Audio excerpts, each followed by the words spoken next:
G'day, it's Jeff here again with another real estate coaching video, and today I just want to address a question I received. And the question was, what kind of things do you actually say to an agent? Like, what do you say when you walk into a real estate agency to pitch your services? Okay, I'm going to try my best to answer this question. It's going to probably be a little bit general because, to be honest, a lot of what you're going to talk to a real estate agent about, it's going to be different from person to person. You've got to understand everybody's different, the way they talk, the way they broach subjects and so forth. So things are going to be different, but I can basically help you to understand the kind of things you would need to say to try and get your foot in the door, essentially. So first of all, this is just I'm assuming at the start of this video that you've already got a portfolio, it's online, you've got shots already done, you've already worked out the services you're going to provide.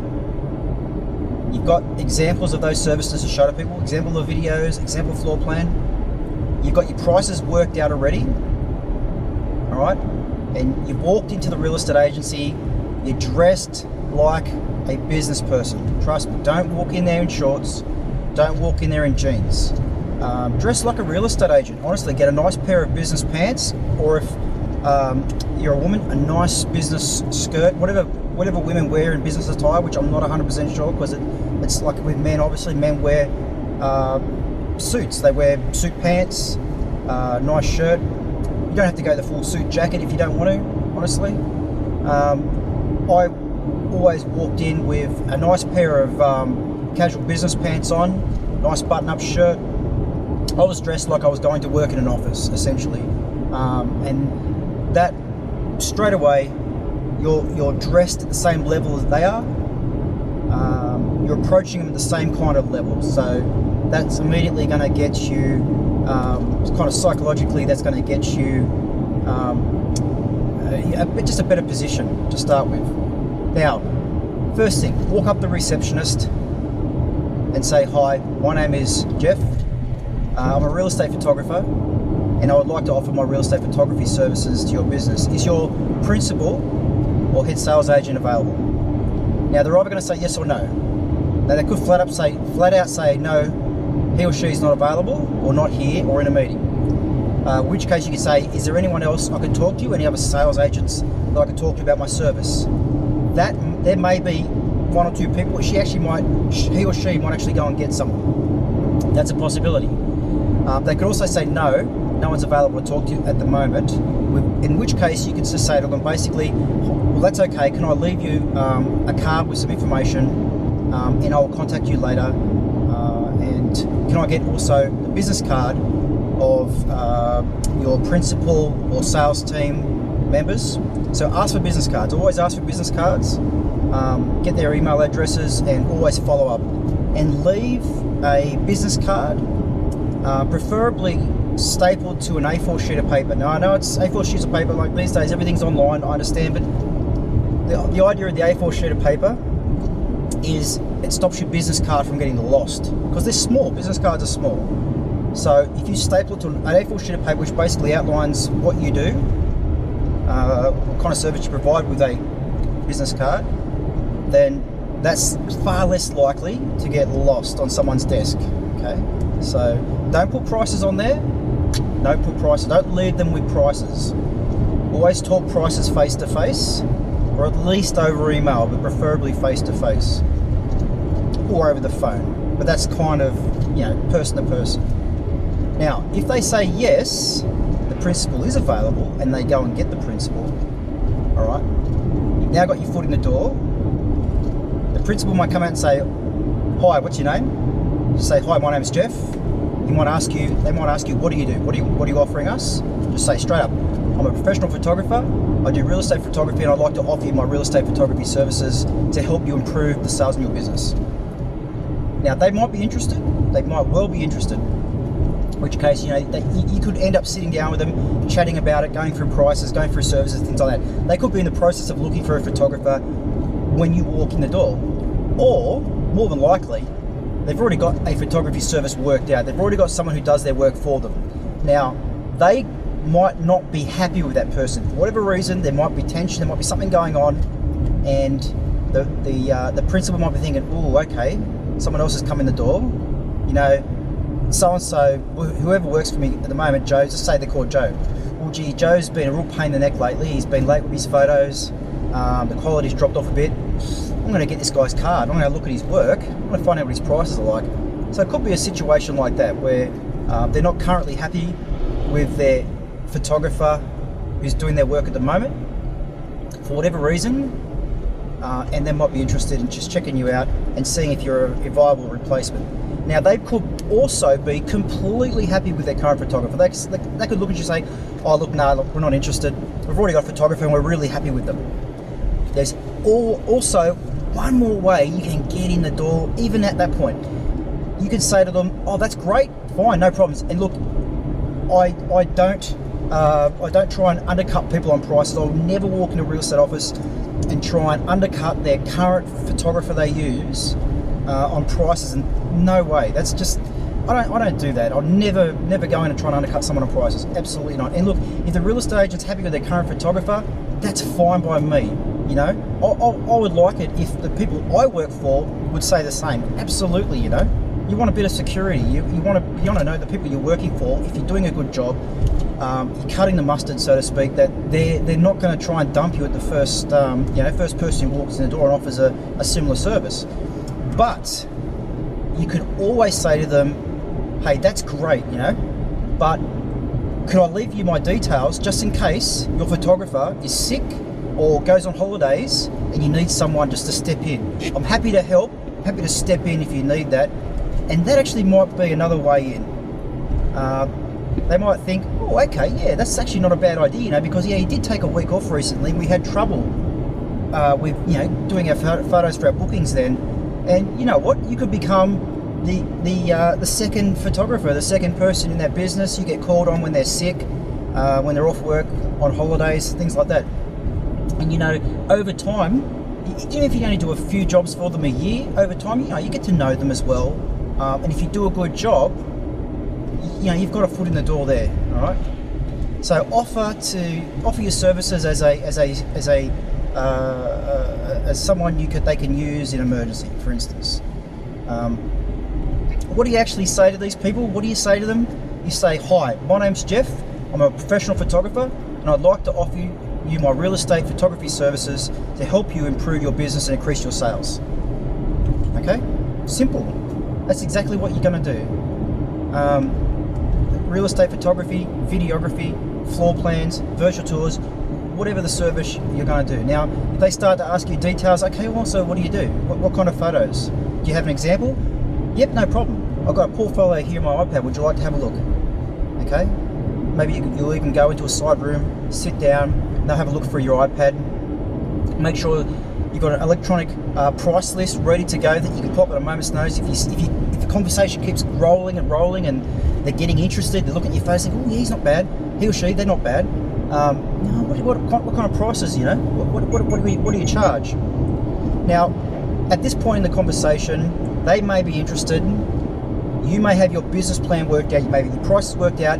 You tell them the prices, and immediately they think, oh no, that's more expensive than the guy we're currently using. The person we're currently using at the moment is cheaper than that. And they might actually say to you, oh look, your photos are really good, but the guy we've got doing it for at the moment, the guy or the lady we've got doing it at the moment, she's a lot cheaper than that. And this is your chance to find out what the kind of the market rate is. Just say to them politely, oh okay, no problem. Do you mind telling me, what do they charge? I might be able to do something. I might be able to sit down and go through my figures and offer something if that's possible. And they may actually tell you. They may actually tell you right there and then what their current photographer is charging them. And you can take that information. Now look, I would never take that information and use it to undercut that person. There's no way. Look, if someone's going in a lot cheaper than me, they're doing it for a reason. I am confident that if I'm charging a fair price to run my business, if it's more than someone else, you've got to be confident that, hey, they're going in cheap, whatever reason. Maybe they're not confident, maybe they just went in, initially in the beginning, a cheap price to try and get work, and now they're stuck there. Don't play the price game. Don't get caught in a price war where they pressure you to say, oh well, you know, photographer does it for this price. What can you do? Can you beat that? Can you match that or beat that? Say to them, I would love to give you a quote. You know, let me think about that, and I can email you back. You know, don't try and calculate things in your head. Just never goes well. Never goes well. You really need to go away and think about what they charge. Then think about the kind of volume that agent's going to give you. Look through their previous listings. Like in Australia, we have a website called realestate.com.au and domain.com.au. Now I could look up those websites and I could look up all the sold listings, and I could see how many houses that agent's selling a month. I could just go through them and pick them out. Okay, he's done 8 homes this month. Ooh, he's averaging about 7 or 8 homes a month. I can look at how much the photographer charges and think, okay, is that worth it for the kind of volume they're going to give? And more often than not, you'll find, no, it's not worth it. More often than not, you'll find that person just went really cheap because they weren't confident, and their agent's like he's on a good wicket, he's on a good position, and he's getting pretty good photos really cheap, and he's programmed that way now. He or she, they're programmed that way now to think that they're going to get this great service cheap. So there's going to be times, and I've done this several times, where the agent already had a photographer, already was cheaper, and I said, no, sorry, I can't do it for that price. No.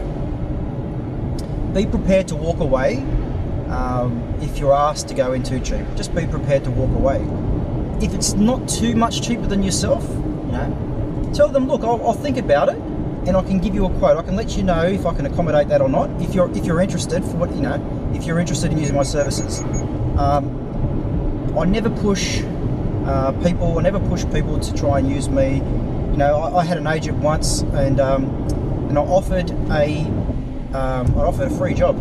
Now you can do this if you want to. I did this once. I offered an agent a free job. Walked in the office, offered my services. Didn't hear back from them straight away. Emailed back, and then they emailed me back, and then they called me. And they said, "Oh, we've got a property we'd like you to take photos of for us and do a floor plan." Okay, no worries, excellent. Oh, great. So I went to this job, took the photos, did the floor plan, sent the stuff through, sent the invoice through, and waited. I waited to see if there's any feedback, if they said anything to me, etc. Didn't hear anything for a few days, so I just emailed. I left it a few days, and I emailed the agent, and I said, "Hey, it's Jeff here, just checking in to see how the photos went for the job I did last week. How'd they go? Was everything good?" And he emailed me back, and he said this. He said, "Hi Jeff, yes, your photos, no problem, your photos were fine. We're not going to use you though, because we've pretty much found that they're not significantly better than the photographer we've already got. So we're going to stick with the photographer we're already using." That was it. Free job. Didn't use me. I'd never got them as an agency, never got them as a client. And they just truthfully told me that, hey, my photos were good, but they were not much better than the guy they were already using. And I just cop it on the chin, move on. So I moved on to another agent just up the road, and they said yes. And I've been working for that agency ever since. So literally since 2012, I've been working for that agency now for 5 years. And they're just up the road from that other one that said no. Over those 5 years, my photography has developed. Every year it's just developed. It's got better and better. I'm constantly training, and now my photos are much better. Anyway, look, I'm getting completely sidetracked. I'm going to try and pull it all back in and finish it off, okay? So basically, when you're walking into a real estate agency and you're talking to the receptionist, the principal, any of the sales agencies, get in your head what you're going to say first. Get a sales pitch. Practice it. If you've got a boyfriend, girlfriend, wife, husband, friend, someone you can practice that with, great. Practice it with them, do a bit of role play. And just go and do it. Just walk into it, an agency, and just practice that. Walk up to the receptionist, give them your introductory spiel, your sales pitch, and just go from there. The first couple of times I did it, it came out weird and awkward, and I felt like an idiot. But after a couple of agencies, it's like you've broken the ice yourself, you've got over your nerves, and by the time I walked into the third or fourth real estate office, I was like a pro. I was just rattled off my sales pitch. I was casual, relaxed, Oh no, sorry, the principal's busy at the moment. Oh, okay, no problem. Can I leave you this information? And also, can I get a business card? And they gave me a business card for the principal, left them the information, and I emailed them back. And yeah, so that's how I went through the process. So as far as individual things you're going to say to agents, you know, when you're in the middle of the sales pitch, look, that's going to change from person to person. I can't really tell you exactly the words you're going to say to them. Basically, though, you're just going to walk in, you're going to pitch yourself. Remember, if they say no, always leave material behind. Staple a card, your business card, to an A4 sheet so they can't lose it. Don't leave them prices. Always talk prices, preferably face to face. Secondly, over the phone. Third, by email. Never leave prices with an agent. Never. Always leave an information about your service, but never prices. If they're interested and they want to sit down and chat with them. Make sure you've got an iPad ready with a portfolio ready to go. Flick through your photos, your videos, your floor plans. Talk to them confidently about what you do, and that's going to require that you've already got that portfolio, you're confident in your abilities and your skills to be able to produce that work already, and confidence is key. You've got to be confident in yourself, okay? I can't emphasize that enough. You've got to be confident in your skill and ability to be able to pull off what you're selling. If you don't feel like 100% you can do what you're selling to that person, you shouldn't be selling it. You should just, honestly, you shouldn't be selling it. Sell something you can do. You know, if you need to step back and do more training, do more practice, step back and do it. Make sure when you walk into those offices, you walk in with confidence, knowing, hey, I can nail it, man. You give me a job and I'll nail it. Now, whether you want to offer a free job or not, that's entirely up to you. I have done that in the past. It's never led to a job for me, like to a full-time gig. I've got jobs there, but never a full-time gig. You don't have to. You can if you want to. You don't have to. Remember, it's about service. It's about quality, skill. That's what you're selling. You're not selling price. You're not undercutting. You know, this is one thing I'm trying to stamp out in the industry, is this price wars, that undercutting and these ridiculous prices, especially in my country, where photographers will do jobs for $100, and it's wrong. It's wrong. Houses are selling for $1 million and people are charging $100 for photos. That's just stupid. Stupid. Okay, I don't care if you've got a high volume business model. $100 is dumb. It's dumb. In a city with an average price of $1 million, that is just moronic. Okay? Confidence. Get your sales pitch ready in your head. Remember, if the principal says, hey, no, you know, we're happy with the guy we got, just stick your foot in again and offer to cover for them if they need a photographer when their photographer is on holidays or sick. They may need that. You know, they might want to keep you on file and call you one day and say, hey, our photographer is off work this week, he's sick, can you cover for him? Absolutely, you know. And the last thing I will say really quickly is join a photographic association if you can. So in Australia, it's the Australian Institute of Professional Photography, the AIPP. I joined them.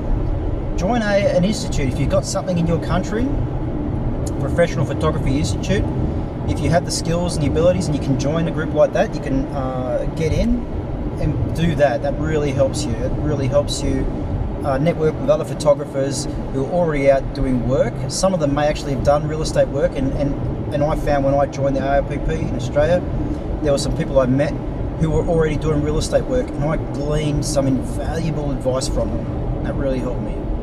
So I hope all this helps. Remember, if you've got any questions, just let me know. I'm happy to tailor a video to suit any questions that anyone has. And my goal, remember my goal in this coaching series, this is coaching, this business coaching, is to, just to get the real estate photography industry on its feet as a viable, productive industry where people can earn a decent living, people can feed their families, they can have a future and earn the right amount of money, the money we're worth, Real estate photography sells homes, videos, they sell the home, the floor plans, they sell the home. The real estate agents know it. It's time that we took that power ourselves and exercised it and charge fairly for what we do, and that time's now. So my goal in this whole series is really just to build up the industry, and hopefully every photographer out there who's considering real estate or is currently in real estate will be inspired to up the game and work towards creating a viable, productive industry where people can earn a decent living and earn what they're worth. All right, so that's it for today. Like I said, if you have any questions, just put them in the comments below, and I'll see you in the next video. Bye.